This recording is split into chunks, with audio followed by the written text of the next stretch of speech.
If you're looking for a budget compact camera, you've probably seen the Kodak PixPro FZ55 and various Sony CyberShot models, but which one actually takes better photos? Let's break it down. So the Kodak PixPro FZ55 is a simple point-and-shoot camera with a 16 megapixel sensor, 5x optical zoom, and full HD video. It's designed for beginners who want something cheap and easy. Some of its pros: affordable and easy to use, lightweight and portable, and decent daylight image quality. However, it has a weak low-light performance and basic autofocus and slow processing. It's best for casual users, travel snapshots, and beginners.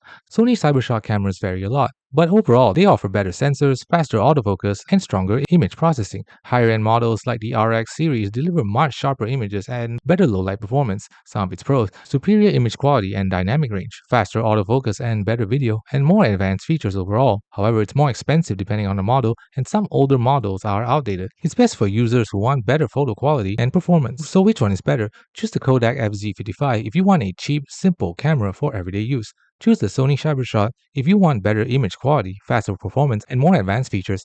Thanks for watching. Don't forget to like and subscribe for more videos.